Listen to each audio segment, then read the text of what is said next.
Archie and Friends, 1992-13. Ida wakes up and doesn't feel so good. At least her mom calls her sweetheart, even if she looks creepy. Predictably, Ida's problem is eye-related, and it's suggested that she go see a doctor. It is interesting that the comic dared to focus on Ida for a story, but I'm wondering why, because I doubt she was popular. She happens to walk by Sabrina on the street, who offers her eye drops, so she feels great and thanks Sabrina. That was a really good friendship moment between the two. The next morning, she wakes up with double vision, which is because she grew a second head with a second eye, because witches' eye drops are different from hers. So she's not a witch? I thought she had powers too. If everyone in her school doesn't have the same powers, it's not fair or safe to put them all in the same school. Ida walks into a wall and her mom calls her sweetie and says she'll come with her. She goes to Sabrina's house and finds out Sabrina went to the Young Witch Convention. They're told where it is, and for no reason, Ida's mom insists on catching a hearse there, and nobody thinks to just ask the witch in front of them to teleport them to Sabrina, or teleport Sabrina to them. So the plot's padded out, and Ida grows another head with a third eye, which makes no sense. I thought it was going off the fact that witches have two eyes, so why have a third one show up? It doesn't even add anything to the story.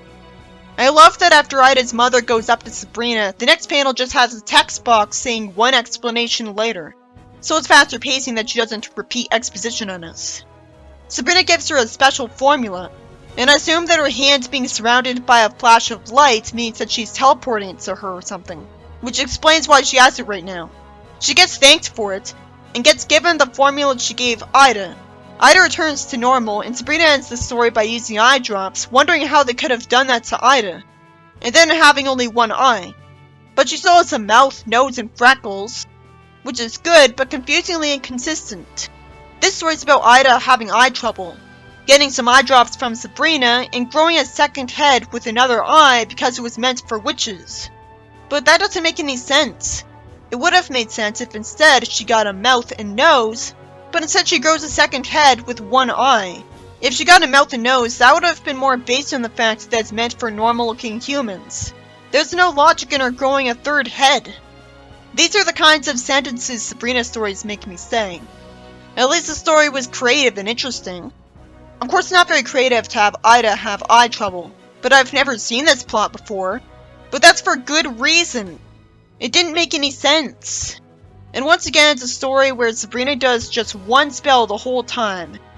It was an interesting change of pace to have Ida as the main character for a story, but of all the characters they could have focused on, why the worst looking one?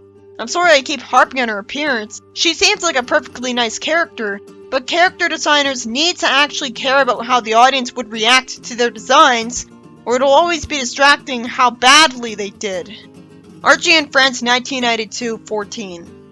Della warps to Sabrina's house while Hilda's reading a book of hexes to relax. She calls them gals and tells them that they have to return to Riverdale temporarily because she thinks the mortals are sneaky and that she needs Sabrina's family to keep an eye on them. The witch who took Sabrina's place just married a mortal and is on her honeymoon. So all along, witches were assigned to Earth to keep an eye on the mortals there. But they're just mortals. It's not like they have omnipotent powers. It's been established that Sabrina gets spied on by witches. So wouldn't those spy witches be more than enough to spy on mortals to see if they're gonna find out where witches live and go after them when they're asleep? That's the only reason they'd be scared of mortals. It may not be a spy witch's job to watch mortals, but why can't they just hire people to watch mortals specifically? They don't have to live in the neighborhood to do it. That's what crystal balls are for. This is a dumb excuse for Sabrina to get sent back to Riverdale. Sabrina's barely keeping an eye on Riverdale at all because she only goes to frequent her school and the small area she happens to be in. She goes to the beach, but she can't keep an eye on all of Riverdale at once. Sabrina's upset at having to leave her new friends and gets told that she has witchcraft and other stuff I don't recognize to help her keep in touch. She's told that she's allowed to say goodbye to her friends in person, and Sabrina tells Ida she can come visit Riverdale, and then she'll fix her up with some humans. She has to mean after I've shapeshifted you to look normal, because she'd know that she'd just freak people out the way she looks. Then Chip, who unfortunately removes his head, says he thought she and him had something special, which is dumb because he'd have been told that Dell is forcing her to move. And Sabrina could keep in contact with them through magic.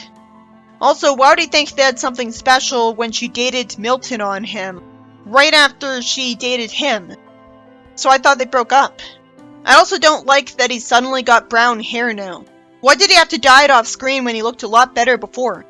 He's drawn smirking like he's a villain now when he figures out how they could still be together. And he stows away his head in her bowling bag, even though he should know he needs it with him. And that she could just warp to him whenever she wants to hang out. He wants to do this because he's dating a witch as it is. Sabrina's back in Riverdale and bored, and Hilda tells her not to mope and go out and have fun at the bingo halls. Sabrina says she'll try out bowling to get back into being immortal.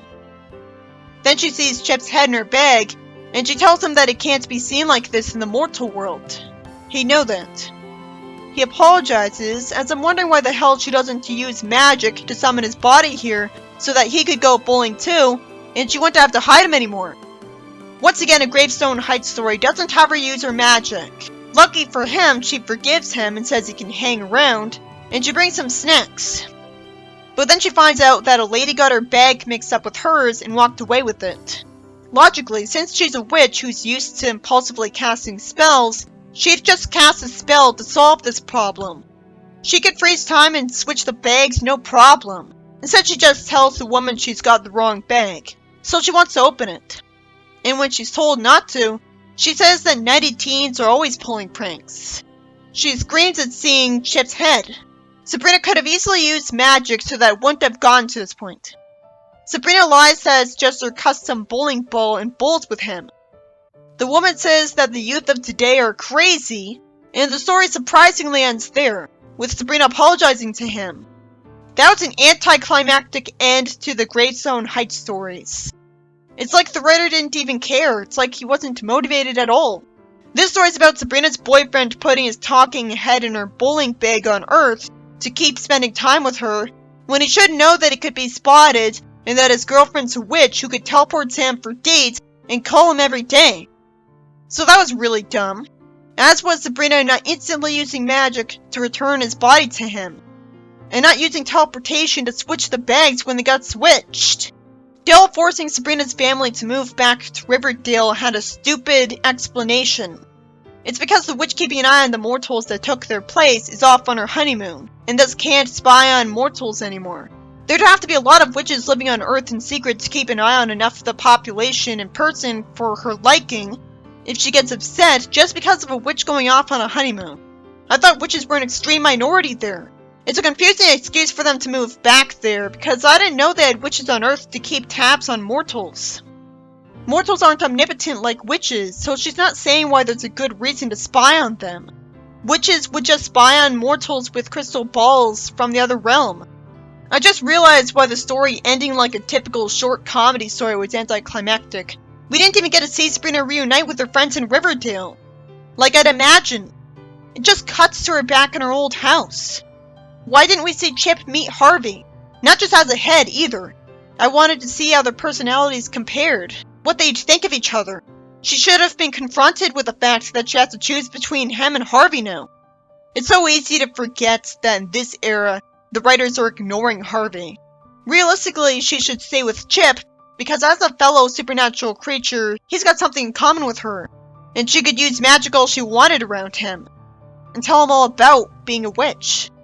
She could also teleport him to her for dates, so it shouldn't matter that Harvey lives closer to her. Aside from the fact that Chip's head goes with Sabrina, the plot was pretty mundane. Sabrina has to move back to her old hometown, and then she goes bowling. Archie and Friends, 1992, 15. Hildy hears someone say that he hates having to teach someone ugly to play tennis, calling her a toad. He should have known she'd hear him. I guess he doesn't care. She says she'll turn him into a toad, and Sabrina tells her to relax. And luckily, she doesn't cast that spell on him just to humor her. He would have heard her say that she'd turn him into a toad. He must have just thought she was crazy. But if he's rude enough to call her a toad 3 feet away from her, he would have called her crazy too. He says he wants Sabrina and Hilda to warm up. It's out of character for Hilda to not use magic to become great at tennis, and instead consider a proper lesson.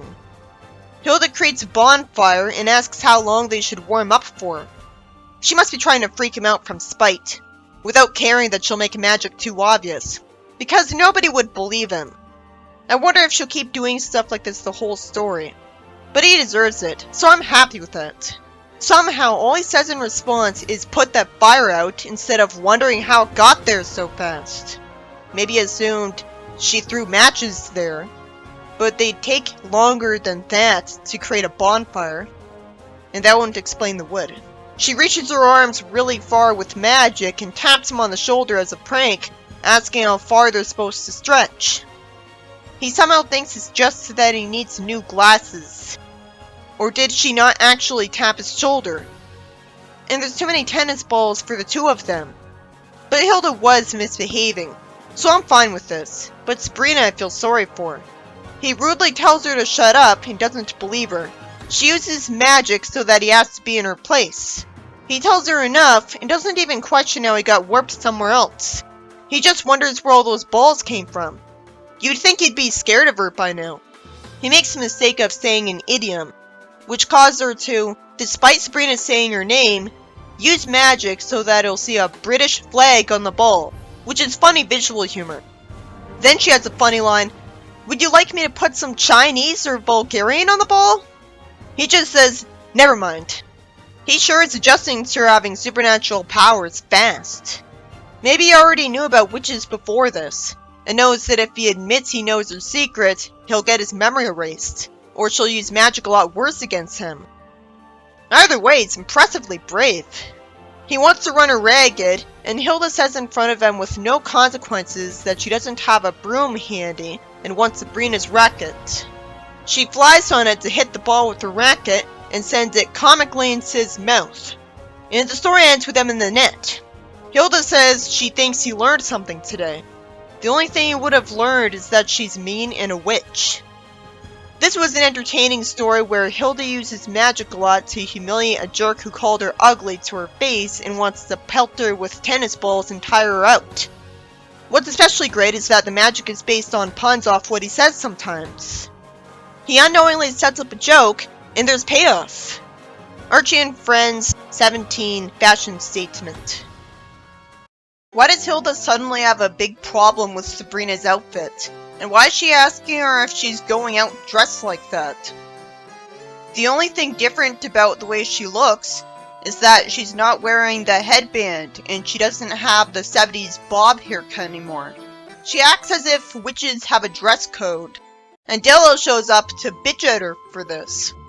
This story is really stupid. Every single story in the comic before this point had Sabrina get away with not dressing like a witch, even without continuity. I mean, I could believe that this takes place in a parallel universe after all. I hate the idea that the witch government is so tyrannical that it would force every witch to dress like witches. And oh, Della's allowed to not dress like a witch, because she's the head witch. If she's not morally opposed to dressing differently from the stereotypical witch outfit that mortals determined in the first place for them, then why does she force people to dress like this if she thinks it's so awful? Sabrina's wearing a shirt that completely covers her arms, and a skirt that goes all the way down to her feet. This is the most conservatively she's ever been dressed. You'd think her aunts would just be happy with her because it's the least modern outfit she's worn. Sabrina says the Witches' Council has got to get with the times because of the dress code being mentioned. So the 70s comic had the term Witches' Council too. Of course Della explains that being the head witch has its privileges. At least the story did explain that. She tells Sabrina to wear a witch costume or she'll evoke her powers. I know this comic has no continuity, but still, I can't help but hate this because this isn't the first story in the comic. I could accept this as an interesting concept if it was established to be a parallel universe from the start. And all it would take is for Hilda to explain that Sabrina used to wear a witch costume every day until this point. Even then, you'd think Harvey wouldn't have started dating her. Then we see a fashion designer say that he could make any look popular. And whatever the next person to come around the corner is wearing, he bets that he could turn into the next Rage. Predictably, Sabrina shows up. I'm glad this happened to make it up to her. It's extremely unlikely, but I still think it's possible, so it's not bad writing. I love that her outfit is purple. Only the white part is bad. So because he's so stubborn, we see him present his new witch look. And there's a billboard with Sabrina on it. Well, she could have found this embarrassing. I love that she thinks this is the greatest. Wow, this is uplifting. It makes sense to happen, so it's not a Deus Ex Machina. But I prefer that over Diabolus Ex Machina any day. What's really Deus Ex Machina is that even though a girl was shocked that she was expected to dress like a witch, we see all of the people outside of Zelda's house dressed like a witch. Are people who follow the latest fashion trends really such sheep that they do that so easily? It's probably just supposed to be a parody to jokingly say that. But there's a kid there. To be fair, it wasn't established that literally everyone or most people in the country did that. It's just a few people. But Sabrina thinks she popularized the look. It'd be more believable if Sabrina just cast a spell to make this happen. Hilda says that Della won't be happy when she gets back from her galaxy-wide book tour. Oh, it actually explains what her book was. It's a witch cookbook. And Zelda talks as if it's the only one they've got. Why does Della ask them what happened while she was away? Her spies would have told her. She knew to come to Sabrina too easily in the span of the same story. Della's smart enough to get suspicious when they start closing the curtains. She gets mad that all of the mortals are wearing the witch's outfit. They used to do that, but now it's the witch outfit. The story ends with Della wearing the witch outfit, saying that she's the one who should look fashionable. And she makes Hilda, Zelda, and Sabrina wear red outfits like she had. Of course, Hilda's not okay with this because she's not okay with showing so much of her hairy legs. And Zelda wants to cover her legs up. But Della wouldn't dress like this because she just said that she can't have her witches wearing the same outfits as mortals. Why would a witch think that mortals are more fashionable than her? I'm surprised that the story didn't end with her telling Sabrina that she could wear whatever she wants now. So it didn't happen just so that that would happen. So we'll never know how Sabrina got out of this situation.